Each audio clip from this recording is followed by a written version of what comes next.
Assalamualaikum warahmatullahi wabarakatuh. Salam sejahtera dan salam satu Malaysia. Terima kasih Yang Amat Datuk Yang Tua. Terima kasih Yang Amat kepada Ulur Jang. Sebelum tu Datuk Yang Tua, saya ingin mengucapkan selamat datang kepada pelawat kita di dalam Dewan Yang Mulia ini. Tak silap saya daripada Jerantut ataupun Kelakau dan lain-lain. Datuk Yang Bertua, saya ucapkan terima kasih banyak kepada Yang Amat Ulur Jang di atas keprihatinan tentang masa depan anak-anak muda khususnya di kawasan beliau.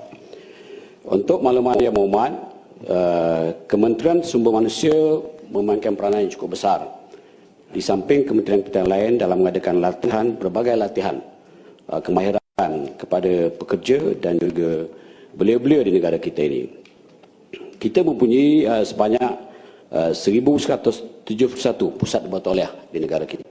395 adalah kerajaan dan 776 adalah swasta. Dan bagi kementerian kita mempunyai 23 institut latihan perindustrian. Dan ini termasuklah melatih pekerja-pekerja dan anak muda dalam bidang oil and gas.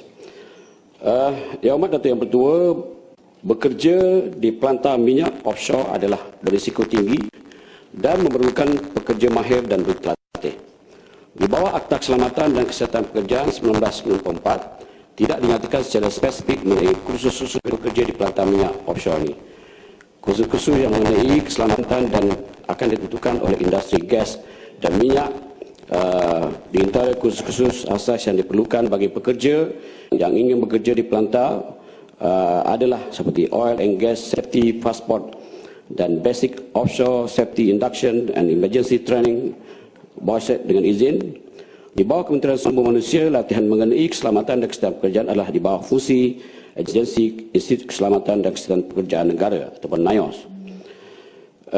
Datuk Yang Bertua dan Yang Amat Ulur Jang, Institut Keselamatan dan Kesihatan Pekerjaan Negara ataupun NIOS adalah merupakan salah satu agensi penyedia latihan berkaitan keselamatan dan kesihatan pekerjaan di bawah Kementerian Sumber Manusia. NIOS menyediakan kursus-kursus di tempat kerja yang berisiko tinggi termasuk yang bekerja di pelantar minyak offshore ini. Kursus-kursus yang ditawarkan adalah seperti berikut: kursus ruang terkurung, kursus pelan tindakan dan persediaan kecemasan, kursus induksi keselamatan.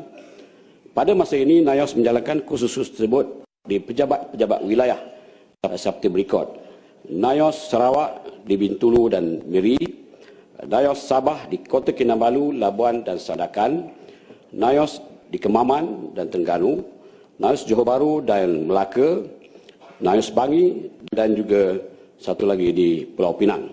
Terima kasih, Datuk Yang Bertua. Yang Amat Ulur Jang. Terima kasih kepada Timbalan Menteri yang telah menjawab dan yang telah diberi kepada saya tadi. Yang berhormat Datuk Yang Bertua, suku kaum Dayak iaitu Iban, Orang Ulu dan Badayu khususnya amat sinonim dengan budaya berjalai atau merantau untuk mencari pengalaman rezeki di merata tempat di dunia ini.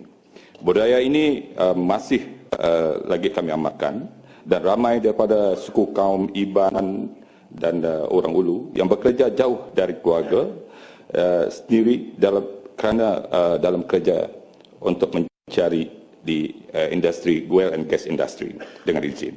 Malah adik saya sendiri contohnya sekarang ditugaskan bekerja di pelantar minyak di Iraq. Jadi implikasinya yang dipertua, yang jelas, adakah para belia yang bekerja di offshore ini dengan izin, mereka ini dapat menyumbang membantu menaik taraf kehidupan keluarga mereka yang tergolong dalam kehidupan suka. Ingin saya kemukakan di sini isu mengenai kursus safety course dan sea survival course yang diwajib diambil oleh mana-mana individu yang ingin bekerja di pelantar minyak. Buat masa ini, kursus ini ditawar oleh syarikat swasta yang mengenakan bayaran yang amat tinggi hingga mencegah 2,000 dengan 3,000. Lantas menjadi penghalang yang betul kepada anak-anak muda dari kuasa luar bandar yang berminat untuk bekerja di industri oil and gas. Soalan saya, adakah terdapat rancangan oleh pihak kementerian untuk mengambil alih tugas penyediaan khusus keselamatan yang bakal pekerja pelantar minyak bagi mengurangkan kos yang mereka terpaksa tanggung? Terima kasih. Terima kasih. Datuk Yang Bertua, terima kasih Yang Amat Ulur Jang. Tadi saya dah sebutkan bahawa di institut latihan perindustrian kita memberikan asas khusus untuk sebagainya daripada oil and gas.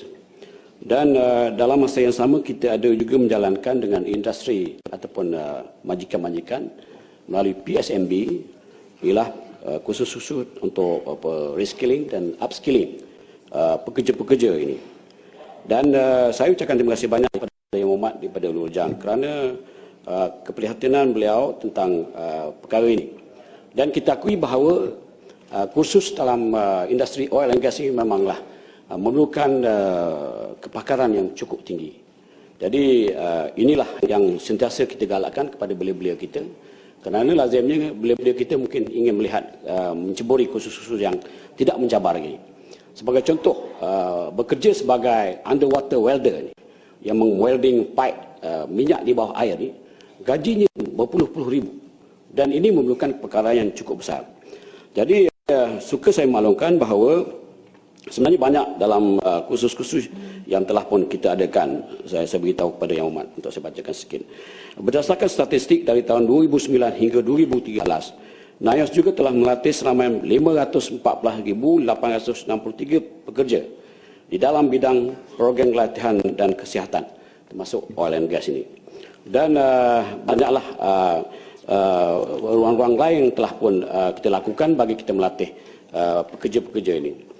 Saya akui Yang Amat Datuk Yang Bertua apa yang disebutkan oleh Ulur Jang ini.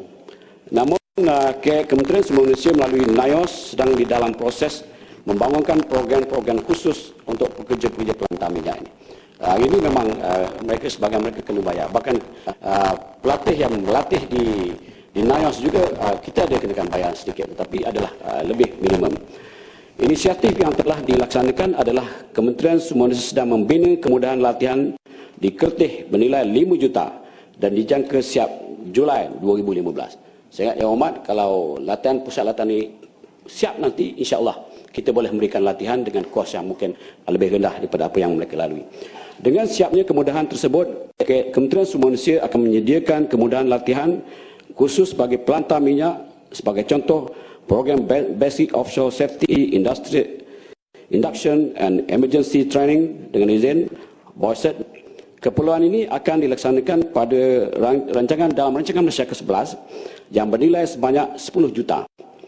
Dengan adanya kemudahan ini, Kementerian Sumber Manusia dapat menyediakan kemudahan bersama-sama dengan penyedia latihan lain dan ini akan dapat membantu mengurangkan kos bagi mengikuti kursus dan latihan yang akan dibiayai oleh anak-anak kita daripada negara kita. Terima kasih. Betul.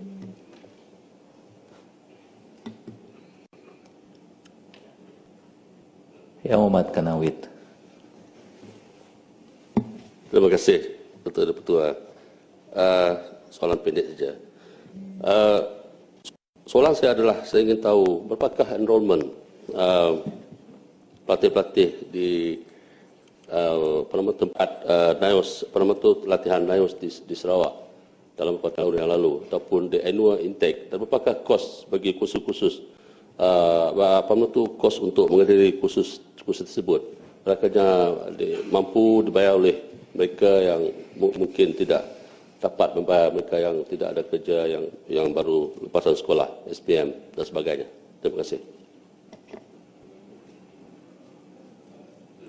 Terima kasih Datuk Yang Tua, terima kasih sahabat saya daripada Kapet. Sebenarnya kita ada senarai kos yang terlibat yang perlu ditanggung oleh peserta khusus yang terdapat di NIOS ini. Cuma di Kapet ni saya kena tengok balik. Sebagai contoh saya ambilkan keperluan perundangan untuk bahan kimia berbahaya 1,200. Ini senarai kos yang terlibat bagi setiap program yang kita jalankan oleh Dinayos jalankan. Kemudian banyak lagi. Doktor kesihatan pekerjaan. Mana kita ada doktor yang kita ambil daripada Kementerian Kesihatan dan kita latih mereka di pusat kita yang berkaitan dengan keselamatan kesihatan pekerjaan. Dia berbeza sikit. Orang sakit biasa yang bertemu dengan sakit di industri dan sebagainya berbeza. Sebab itulah kita perlu latih mereka ini dan kosnya lebih kurang 3,000. Jadi banyak lagi lah penguji gas bataliah dan penyelia kemasukan bagi ruang terkurung. Maknanya nak uji gas dan sebelum dimasukkan pada terowong dalam tu dia mesti tahu berapa kapasiti gas dalam, berapa kekuatan gas dan sebagainya. Dan ini kita kena kos lebih kurang RM1,000 saja. Maknanya kalau kita lihat kos yang ini masih lagi rendah berbanding dengan nilai keselamatan yang perlu ditanggung oleh pekerja kita kalau mereka masuk bekerja di oil and gas ini. Kapit, kalau mungkin nanti saya berikan. Kapit Kanawit. Kanawit, sorry. Yang Kanawit. Kawan lama tapi terlupa kawasan. Terima kasih, Datuk.